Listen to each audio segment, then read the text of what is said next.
ओम नमः शिवाय। ಭಾರತ್ ಮಾತಾ ಶಿವಶಕ್ತಿ ಅವತಾರ ಪರಮಾತ್ಮ ವಾಣಿ. ಓಂ ಪಿತಾಶ್ರೀ ಶಿವ ತಂದೆಯ ನೆನಪಿದೆಯೇ? ಮುರಳಿಯ ದಿನಾಂಕ 23/6/2026. ಪ್ರಾತಃ ಕ್ಲಾಸ್. ಓಂ ನಮಃ ಶಿವಾಯ್. ಲಾ ಮೇಕರ್ ಮಕ್ಕಳೇ, ಯಾರದ್ದಾದರೂ ನಿಂದನೆ ಮಾಡುವುದು ಎಂದರೆ ನೀವು ನಿಮ್ಮ ಕೈಯಲ್ಲಿ ಕಾನೂನನ್ನು ತೆಗೆದುಕೊಳ್ಳುತ್ತಿದ್ದೀರಿ ಎಂದರ್ಥ. ನೀವು ನಿಮ್ಮ ಕೈಯಲ್ಲಿ ಕಾನೂನನ್ನು ತೆಗೆದುಕೊಳ್ಳಬೇಡಿ. ಏನೇ ಇದ್ದರೂ ತಂದೆಗೆ ತಿಳಿಸಿ. ಎಲ್ಲ ಮಕ್ಕಳಿಗಾಗಿ ತಂದೆ ಕುಳಿತಿದ್ದಾರೆ. ಓಂ ನಮಃ ಶಿವಾಯ್. ಆತ್ಮಿಕ ತಂದೆ ಆತ್ಮಿಕ ಮಕ್ಕಳಿಗೆ ತಿಳಿಸಿಕೊಡುತ್ತಾರೆ, ಏಕೆಂದರೆ ಆತ್ಮವೇ ಅರ್ಥ ಮಾಡಿಕೊಳ್ಳುತ್ತದೆ. ನಂತರ ಅವಳು ಅಥವಾ ಅವನು ಹೇಳುತ್ತಾರೆ, ಆತ್ಮದ ರೂಪದಲ್ಲಿ ಮಕ್ಕಳಂತೂ ಸಹೋದರರಾಗಿದ್ದಾರೆ. ಎಲ್ಲರೂ ಸಹೋದರರಾಗಿದ್ದಾರೆ. ಆತ್ಮಕ್ಕೆ ಏನೆನ್ನಬೇಕು? ಈ ಲೆಕ್ಕಾಚಾರದಂತೆ ಎಲ್ಲರೂ ತಂದೆಯ ಮಕ್ಕಳಾಗಿದ್ದಾರೆ. ಸ್ತ್ರೀ ಪುರುಷರ ಶರೀರ ಇಲ್ಲಿರುತ್ತದೆ, ಆದರೆ ಎಲ್ಲಿ ಆತ್ಮಗಳು ವಾಸಿಸುತ್ತವೆಯೋ ಅಲ್ಲಿ ಎಲ್ಲರೂ ಸಹೋದರರು. ಆತ್ಮಗಳೇ ಆತ್ಮಗಳು. ತಂದೆ ಪರಮಾತ್ಮನಾಗಿದ್ದಾರೆ, ಸುಪ್ರೀಂ ಫಾದರ್. ಅವರೆಲ್ಲರೂ ಮಕ್ಕಳಾಗಿದ್ದಾರೆ. ಮನೆಯಲ್ಲಿ ಆತ್ಮಗಳು ಮತ್ತು ಪರಮಾತ್ಮ ಇದ್ದಾರೆ. ಮೊಟ್ಟ ಮೊದಲು ನಾನು ಆತ್ಮನಾಗಿದ್ದೇನೆಯೇ ಹೊರತು ಪರಮಾತ್ಮನಲ್ಲ ಎಂದು ಅರ್ಥ ಮಾಡಿಕೊಳ್ಳಬೇಕು. ಸಾಧು ಸಂತರು ಮೊದಲಾದವರು ಪರಮಾತ್ಮ ಸರ್ವವ್ಯಾಪಿ ಎಂದು ಹೇಳುತ್ತಾರೆ. ಆತ್ಮದ ಬದಲಿಗೆ ಪರಮಾತ್ಮ ಸರ್ವವ್ಯಾಪಿ ಎಂದು ಹೇಳಿಬಿಡುತ್ತಾರೆ. ಈಗ ಯಾವುದು ಸರಿ ಯಾವುದು ತಪ್ಪು ಎಂದು ಅರ್ಥ ಮಾಡಿಕೊಳ್ಳಬೇಕು ತಾನೆ. ಹೊಸ ಪ್ರಪಂಚವು ರೈಟಿಯಸ್ ಪ್ರಪಂಚವಾಗಿದೆ, ಸತ್ಯ ಪ್ರಪಂಚವಾಗಿದೆ. ಹಳೆಯ ಪ್ರಪಂಚವು ಅನ್ರೈಟಿಯಸ್ ಪ್ರಪಂಚ, ಅಸತ್ಯದ ಪ್ರಪಂಚ. ಸತ್ಯವಾದ ಪ್ರಪಂಚದಲ್ಲಿ ಸುಖವಿದೆ, ಅದನ್ನು ಪ್ಯಾರಡೈಸ್ ಎಂದು ಕರೆಯಲಾಗುತ್ತದೆ. ಅನ್ರೈಟಿಯಸ್ ಪ್ರಪಂಚದಲ್ಲಿ ದುಃಖವಿದೆ. ತಂದೆಯನ್ನು ರೈಟಿಯಸ್ ಸತ್ಯವಂತ ಎಂದು ಕರೆಯಲಾಗುತ್ತದೆ. ರಾವಣನೇ ಅಸುರ. 5 ವಿಕಾರಗಳಿವೆ ತಾನೆ. ಆದ್ದರಿಂದ ಅಸುರಿ ಭ್ರಷ್ಟಾಚಾರಿ ಸಂಪ್ರದಾಯ ಎನ್ನಲಾಗುತ್ತದೆ. ಅದು ದೈವಿ ಸಂಪ್ರದಾಯ, ಶ್ರೇಷ್ಠಾಚಾರಿ ಸಂಪ್ರದಾಯ. ಸತ್ಯಯುಗ ತ್ರೇತಾಯುಗವನ್ನು ಸ್ವರ್ಗ ಎಂದು ಕರೆಯಲಾಗುತ್ತದೆ. ಸುಖ ಅವುಗಳಲ್ಲಿದೆ. ದ್ವಾಪರ ಕಲಿಯುಗದಲ್ಲಿ ದುಃಖವಿದೆ. ಇದು ಕಲಿಯುಗ ಮತ್ತು ಸತ್ಯಯುಗದ ಸಂಗಮವಾಗಿದೆ. ಅನ್ರೈಟಿಯಸ್ ಅನ್ನು ರೈಟಿಯಸ್ ಮಾಡಲು ತಂದೆ ಸಂಗಮ ಯುಗದಲ್ಲಿ ಬರುತ್ತಾರೆ. ಸತ್ಯಯುಗವು ವಾಯ್ಸ್ಲೆಸ್ ವರ್ಲ್ಡ್, ಕಲಿಯುಗವು ವಿಶಸ್ ವರ್ಲ್ಡ್, ವಿಕಾರಿ ಪ್ರಪಂಚ. ಪವಿತ್ರ ಪ್ರಪಂಚದಲ್ಲಿ ಸುಖವಿದೆ, ಅಪವಿತ್ರ ಪ್ರಪಂಚದಲ್ಲಿ ದುಃಖವಿದೆ. ಆತ್ಮವು ಶರೀರದ ಮೂಲಕ ಮಾತನಾಡುತ್ತದೆ. ಹಾಗಾದರೆ ಪರಮಪಿತ ಪರಮಾತ್ಮನಿಗೂ ಶರೀರ ಬೇಕು ತಾನೆ.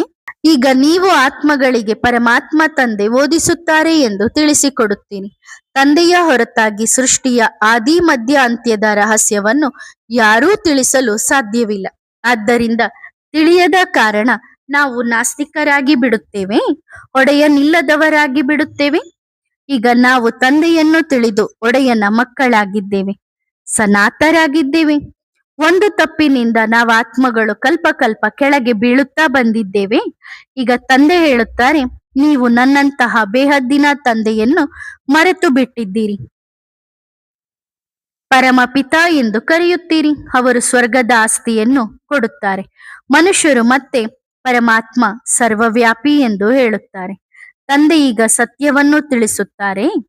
ಹಿಂದೆ ಋಷಿಮುನಿಗಳು ಕೂಡ ನೇತಿ ಎನ್ನುತ್ತಿದ್ದರು, ಅಂದರೆ ನಮಗೆ ಗೊತ್ತಿಲ್ಲ ಎಂದು. ಈಗ ತಂದೆ ಸ್ವಯಂ ತಿಳಿಸಿಕೊಡುತ್ತಾರೆ. ಆಗ ನೀವು ನಮಗೆಲ್ಲವೂ ತಿಳಿಯಿತು ಎನ್ನುತ್ತೀರಿ. ನಾಲೆಡ್ಜ್ಫುಲ್ ತಂದೆಯಿಂದಲೇ ಜ್ಞಾನ ಸಿಕ್ಕಿದೆ. 5000 ವರ್ಷಗಳ ಹಿಂದೆ ಇವರದ್ದೇ ರಾಜ್ಯವಿತ್ತು ಎಂದು ನಿಮಗೆ ತಿಳಿದಿದೆ. ತಂದೆ ಏನು ಓದಿಸುತ್ತಾರೋ ಅದು ಸರಿಯೇ ಆಗಿದೆ. ನಂತರ ಸುಳ್ಳಿನ ಖಂಡವೂ ಆಗಬೇಕಿದೆ. ಈಗ ಕಲಿಯುಗವಾಗಿದೆ. ಎಷ್ಟು ಮನುಷ್ಯರಿದ್ದಾರೆ. ಸತ್ಯಯುಗದ ಲಕ್ಷ್ಮೀ ನಾರಾಯಣರಿಲ್ಲ. ಈಗ ಭಾರತದಲ್ಲಿ ಇಂದು ರಾಜ್ಯವಿದೆ, ದೇವಿ ದೇವತೆಗಳಿಲ್ಲ. ದ್ವಾಪರ ಯುಗದಿಂದ ಪತಿತರಾಗಿದ್ದಾರೆ, ಆದ್ದರಿಂದ ದೇವತೆ ಎಂದು ಕರೆಯಲಾಗುವುದಿಲ್ಲ. ಉಳಿದಂತೆ ಇಂದು ಯಾವುದೇ ಧರ್ಮವಲ್ಲ, ಅಥವಾ ಇದರ ಹೆಸರು ಹಿಂದೂಸ್ತಾನ್ ಎಂದಿರಲಿಲ್ಲ. ಹೆಸರು ಭಾರತ ಎಂದೇ ಇತ್ತು. ದೇವಿ ದೇವತೆಗಳು ವಾಸಿಸುತ್ತಿದ್ದರು. ತಂದೆಯೂ ಹೇಳುತ್ತಾರೆ, ಯದಾ ಯದಾ ಹಿ ಧರ್ಮಸ್ಯ ಗ್ಲಾನಿರ್ಭವತಿ ಭಾರತ. ಹೀಗೆ ಹೇಳುತ್ತಾರೆಯೇ ಹೊರತು ಗ್ಲಾನಿರ್ಭವತಿ ಹಿಂದೂಸ್ತಾನ್ ಎಂದು ಹೇಳುವುದಿಲ್ಲ. ಅಸಲಿಗೆ ದೇವಿ ದೇವತೆಗಳು ವಾಸಿಸುತ್ತಾರೆ. ಯಾವಾಗ ಪತಿತರಾಗುತ್ತಾರೋ ಆಗ ಹೆಸರು ಬದಲಾಗುತ್ತದೆ. ಈಗ ಎಲ್ಲರೂ ಪತಿತರಾಗಿದ್ದಾರೆ. ಆಗ ಕರೆಯುತ್ತಾರೆ ಬಾಬಾ, ನೀವು ಬಂದು ಪತಿತರಿಂದ ಪಾವನರನ್ನಾಗಿ ಮಾಡಿರಿ ಅಥವಾ ಮನುಷ್ಯರಿಂದ ದೇವತೆಯನ್ನಾಗಿ ಮಾಡಿ ಎಂದು. ತಂದೆಯೇ ಮನುಷ್ಯರನ್ನು ದೇವತೆಯನ್ನಾಗಿ ಮಾಡುತ್ತಾರೆ. ಈಗ ಭಗವಂತ ಕಲಿಸುತ್ತಿದ್ದಾರೆ. ಭಗವಂತ ಎಂದರೆ ಕೃಷ್ಣನಲ್ಲ, ಶಿವನಿಗೆ ಹೇಳಲಾಗುತ್ತದೆ. ಅವರು ಸದಾ ನಿರಾಕಾರರಾಗಿದ್ದಾರೆ. ಕೃಷ್ಣನನ್ನು ಯಾರು ಸದಾ ನಿರಾಕಾರ ಎಂದು ಕರೆಯಲು ಸಾಧ್ಯವಿಲ್ಲ. ಶಿವನ ಹೆಸರು ಎಂದಿಗೂ ಬದಲಾಗುವುದಿಲ್ಲ. ಶಿವಬಾಬಾ ಹೇಳುತ್ತಾರೆ, ನಾನು ಇವರ ಆಧಾರವನ್ನು ತೆಗೆದುಕೊಂಡಿದ್ದೇನೆ. ನೀವು ಮಕ್ಕಳು ರಾಜ ಋಷಿಗಳಾಗಿದ್ದೀರಿ, ಪವಿತ್ರರಾಗುತ್ತಿದ್ದೀರಿ.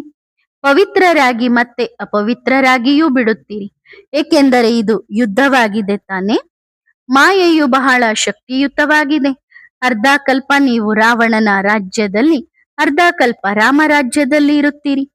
ಮಾಯೆ ರಾವಣ ಎಲ್ಲರನ್ನು ಪತಿತರನ್ನಾಗಿ ಮಾಡುತ್ತದೆ. ಡ್ರಾಮಾದ ಯೋಜನೆಯಂತೆ ಈ ಸಮಯದಲ್ಲಿ ಎಲ್ಲರೂ ವಿಕಾರಿಗಳಾಗಿದ್ದಾರೆ.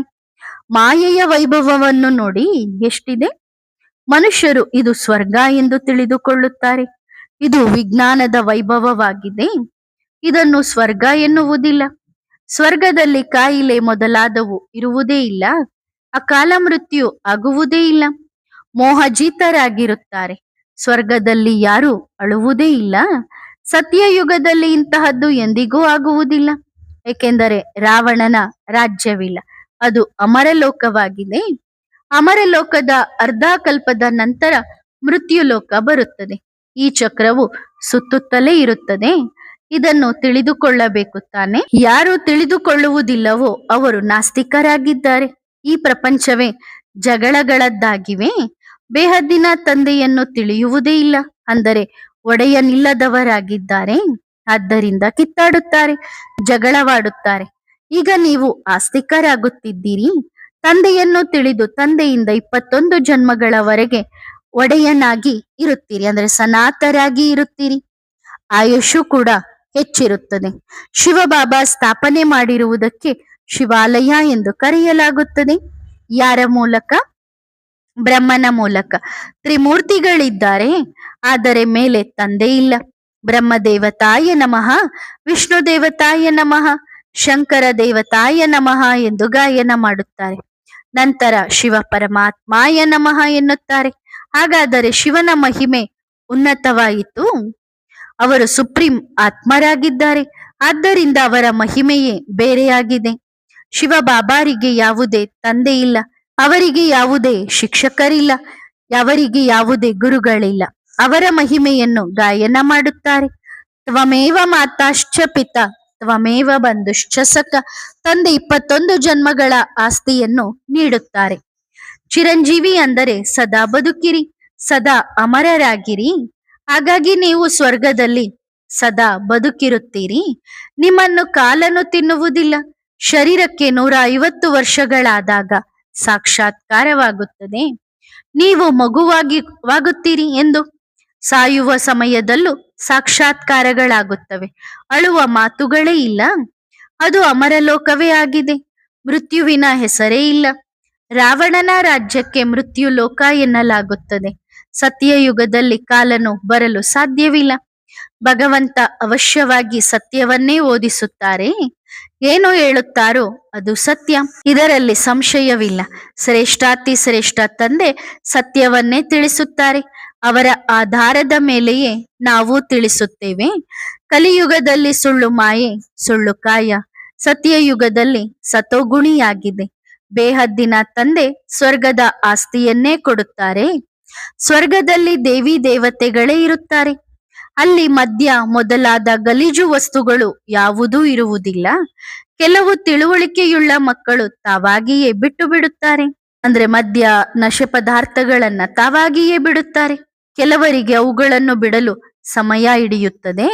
ಕೆಲವರಿಗೆ ಸಿಗರೇಟ್ ಇಲ್ಲದಿದ್ದರೆ ಹೊಟ್ಟೆ ನೋವು ಬರುತ್ತದೆ ಎನ್ನುತ್ತಾರೆ. ಇವೆಲ್ಲವೂ ನೆಪಗಳು, ಅಭ್ಯಾಸವಾಗಿದೆ. ಅದನ್ನು ಬಿಡಬೇಕು. ಇಲ್ಲದಿದ್ದರೆ ಪದವಿ ಕಡಿಮೆಯಾಗುತ್ತದೆ. ಸಿಗರೇಟ್, ಮದ್ಯ ಮೊದಲಾದವು ಎಷ್ಟು ನಷ್ಟ ಉಂಟು ಮಾಡುತ್ತವೆ. ಪವಿತ್ರರಂತೂ ಅವಶ್ಯವಾಗಿ ಆಗಬೇಕು. ಪವಿತ್ರರನ್ನಾಗಿ ಮಾಡುವವರು ಒಬ್ಬರೇ ತಂದೆ. ಪಾವನ ಪ್ರಪಂಚವಿತ್ತು ತಾನೆ. ಸತ್ಯಯುಗವನ್ನು ಪಾವನ ಪ್ರಪಂಚ, ಕಲಿಯುಗವನ್ನು ಪತಿತ ಪ್ರಪಂಚ ಎನ್ನಲಾಗುತ್ತದೆ. ಭಾರತವು ಈ ಸಮಯದಲ್ಲಿ ವೈಶಾಲ್ಯವಾಗಿದೆ. ವಿಷ ಕುಡಿಯುವವರಿದ್ದಾರೆ. ತಂದೆ ಹೇಳುತ್ತಾರೆ, ನಾನು ನಿಮ್ಮನ್ನು ಅಮರ ಲೋಕಕ್ಕೆ ಕರೆದೊಯ್ಯಲು ಅಮೃತ ಕುಡಿಸುತ್ತೇನೆ. ಮತ್ತೆ ನೀವು ವಿಷವನ್ನು ಏಕೆ ಸೇವಿಸುತ್ತೀರಿ? ವಿಷವನ್ನು ಏಕೆ ನೆನಪು ಮಾಡಿಕೊಳ್ಳುತ್ತೀರಿ? ಶ್ರೇಷ್ಠ ಪದವಿ ಪಡೆಯಬೇಕೆಂದರೆ ಪರಿಶ್ರಮ ಪಡಿ. ಪುರುಷಾರ್ಥದ ಮೇಲೆಯೇ ಎಲ್ಲವೂ ಆಧಾರಿತವಾಗಿದೆ.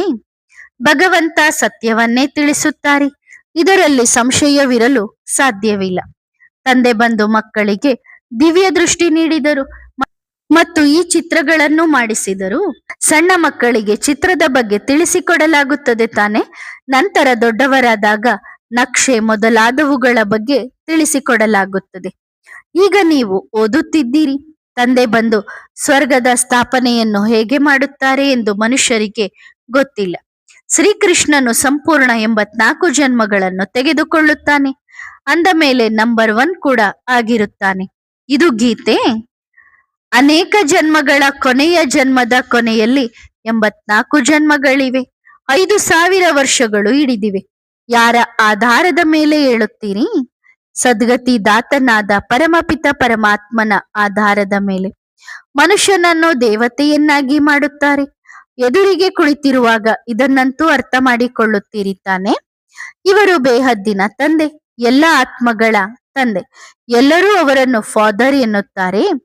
ಎಲ್ಲರೂ ಅವರನ್ನು ನೆನಪು ಮಾಡಿ ಎನ್ನುತ್ತಾರೆ.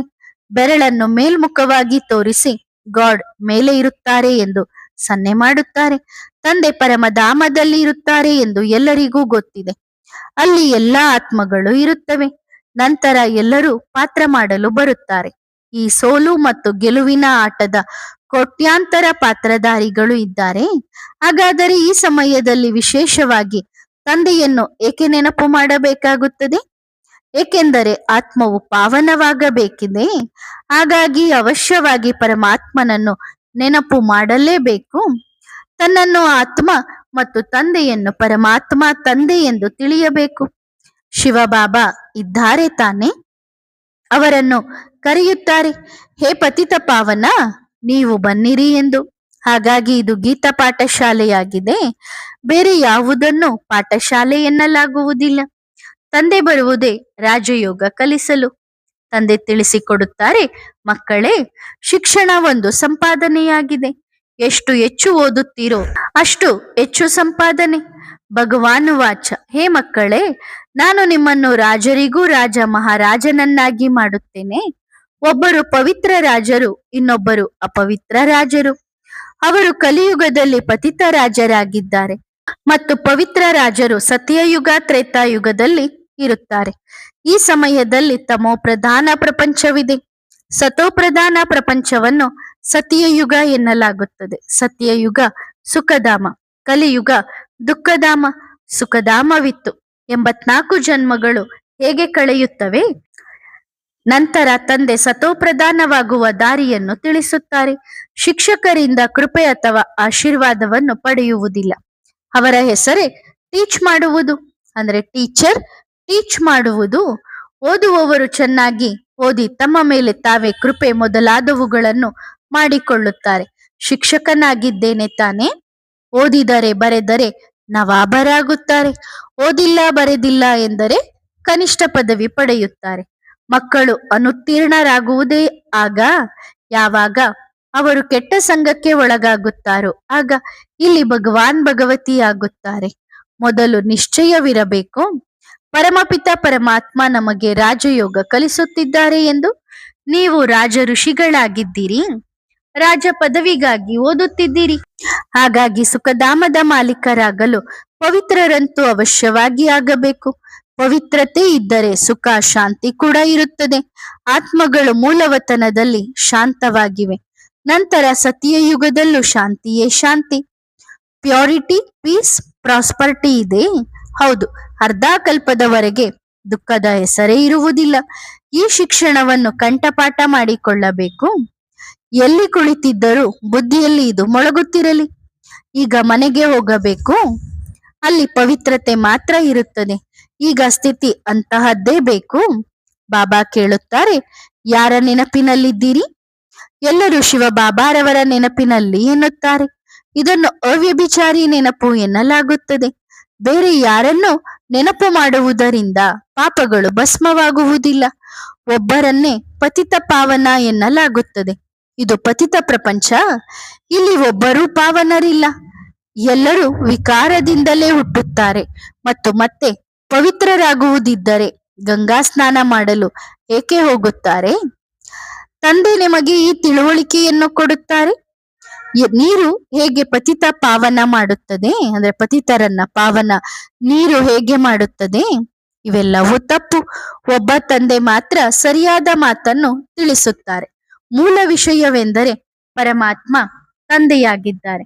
ನಾವಾತ್ಮಗಳು ಆ ಬೇಹದ್ದಿನ ತಂದೆಯ ಮಕ್ಕಳಾಗಿದ್ದೇವೆ. ಆ ತಂದೆಯನ್ನು ಕೂಗಿ ಕರೆಯುತ್ತಾರೆ ಕೂಡ, ಹೇ ಪರಮಪಿತ ಪರಮಾತ್ಮ ನೀನು ಬಾ ಎಂದು. ಆ ಪರಮಾತ್ಮನನ್ನೇ ನೆನಪು ಮಾಡುತ್ತಾರೆ. ಉಳಿದವರೆಲ್ಲರೂ ಭಕ್ತರು. ಅವರಿಂದ ಆಸ್ತಿ ಸಿಗಲು ಸಾಧ್ಯವಿಲ್ಲ.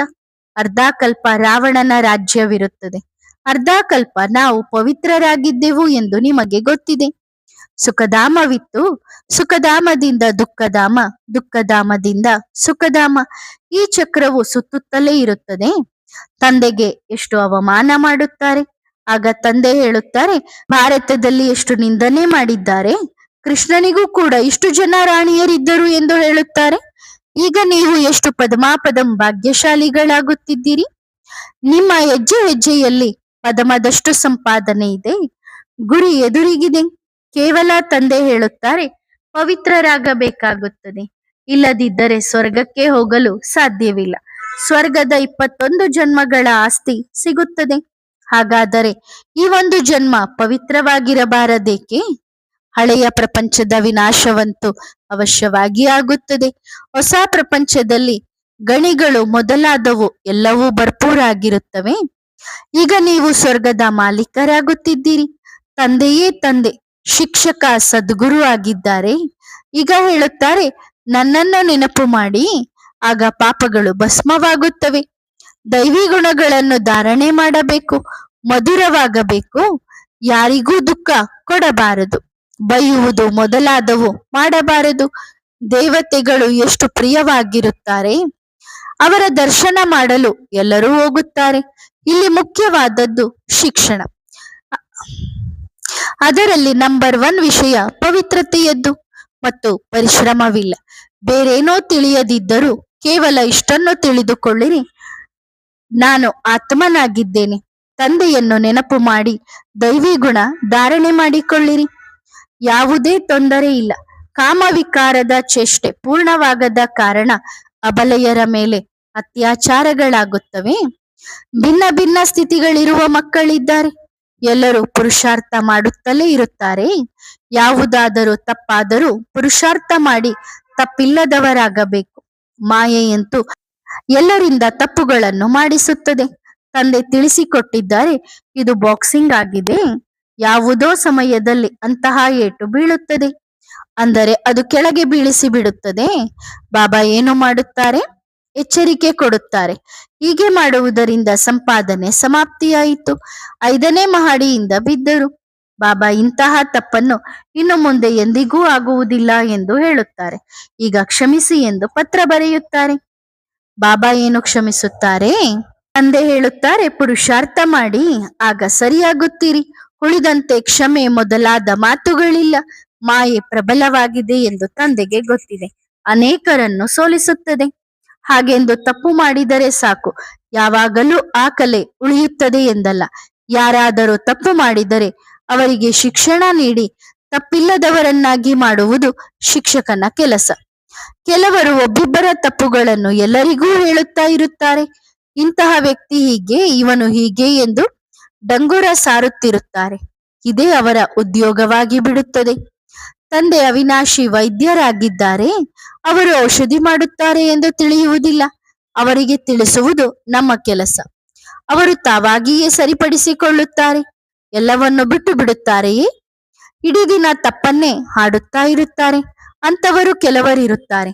ಯಾರೊಂದಿಗಾದರೂ ಹೊಂದಾಣಿಕೆಯಾಗದಿದ್ದರೆ ಅವರ ನಿಂದನೆ ಮಾಡುವ ಉದ್ಯೋಗವನ್ನೇ ಮಾಡುತ್ತಿರುತ್ತಾರೆ.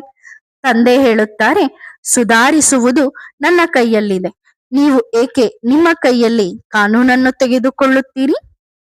ಯಾರಲ್ಲಿ ಕ್ರೋಧದ ಅಂಶವಿರುತ್ತದೆಯೋ ಅವರು ನಿಂದನೆ ಮಾಡುತ್ತಲೇ ಇರುತ್ತಾರೆ. ತಂದೆಯ ಮೇಲೆ ಬಿಡಿ, ಎಲ್ಲವನ್ನೂ ತಂದೆಯ ಮೇಲೆ ಬಿಡಿತಾನೆ. ಅಂದ್ರೆ ಬಾಬನಿಗೆ ಹೇಳ್ರಿ, ಬಾಬಾ ಇಂಥವ್ರು ಹಿಂಗ್ ಮಾಡಿದ್ರು, ಹಿಂಗಾಯ್ತು ಅಂತ ಸುಮ್ನಾಗ್ಬಿಡ್ರಿ. ನೀವು ಅವರನ್ನು ಸುಧಾರಣೆ ಮಾಡುವವರಲ್ಲ. ನಿಮ್ಮ ಕೈಯಲ್ಲಿ ಕಾನೂನು ತೆಗೆದುಕೊಂಡು ನಿಂದನೆ ಮಾಡುತ್ತಲೇ ಇರುತ್ತೀರಿ. ಆದ್ದರಿಂದ ತಂದೆ ತಿಳಿಸುತ್ತಾರೆ, ಇದು ಕೂಡ ಭೂತವಾಗಿದೆ, ತಿಳುವಳಿಕೆ ಇಲ್ಲದಿರುವಿಕೆಯಾಗಿದೆ. ಸರಿ, ಬಾಬಾರವರಿಗೆ ವರದಿ ಮಾಡಿ ಹೀಗೆ ಹೀಗೆ ಇದೆ ಎಂದು. ಆಗ ಅದು ತಂದೆಯ ಜವಾಬ್ದಾರಿಯಾಯಿತು. ನೀವೇ ಕುಳಿತು ನಿಂದನೆ ಮಾಡಿದರೆ ಕಾನೂನನ್ನು ಕೈಗೆತ್ತಿಕೊಂಡಂತೆ. ಇದರಿಂದ ಸುಧಾರಿಸುವುದಿಲ್ಲ, ಮನಸ್ತಾಪ ಉಂಟಾಗುತ್ತದೆ. ಎಲ್ಲಾ ಮಕ್ಕಳಿಗಾಗಿ ತಂದೆ ಕುಳಿತಿದ್ದಾರೆ. ಯಾರದ್ದಾದರೂ ನಿಂದನೆ ಮಾಡುವುದು ಎಂದರೆ ನೀವು ನಿಮ್ಮ ಕೈಯಲ್ಲಿ ಕಾನೂನನ್ನು ತೆಗೆದುಕೊಳ್ಳುತ್ತೀರಿ ಎಂದರ್ಥ. ನೀವು ನಿಮ್ಮ ಕೈಯಲ್ಲಿ ಕಾನೂನನ್ನು ತೆಗೆದುಕೊಳ್ಳಬೇಡಿ. ಏನೇ ಇದ್ದರೂ ತಂದೆಗೆ ತಿಳಿಸಿರಿ. ಬಹಳಷ್ಟು ಮಕ್ಕಳಿದ್ದಾರೆ, ತಮ್ಮ ಕ್ರೋಧವನ್ನು ಎಲ್ಲೆಂದರಲ್ಲಿ ಕಾರುತ್ತಾ ಇರುತ್ತಾರೆ. ನಾನು ಏಕೆ ಹೇಳಬೇಕು ಎಂದು ತಿಳಿಯುವುದಿಲ್ಲ. ತಂದೆಗೆ ತಿಳಿಸಿದರೆ ತಂದೆ ಸುಧಾರಣೆ ಮಾಡುತ್ತಾರೆ. ಕಾನೂನನ್ನು ಕೈಗೆತ್ತಿಕೊಂಡು ನಿಂದನೆ ಮಾಡುವುದು ಇದು ದೊಡ್ಡ ತಪ್ಪಾಗಿದೆ. ಬಾಬಾ ತಾವಾಗಿಯೇ ಪ್ರೀತಿಯಿಂದ ಸುಧಾರಿಸುತ್ತಾರೆ. ನಿಂದನೆ ಮಾಡುವುದರಿಂದ ಸುಧಾರಣೆಯಾಗುವುದಿಲ್ಲ. ಒಬ್ಬರಿಗೊಬ್ಬರು ಸುಧಾರಣೆ ಆಗಬೇಕು. ಯಾವುದಾದರೊಂದು ಕೆಟ್ಟ ಗುಣ ಎಲ್ಲರಲ್ಲೂ ಇರುತ್ತದೆ. ಎಲ್ಲರೂ ಸಂಪೂರ್ಣರಾಗಿಲ್ಲ.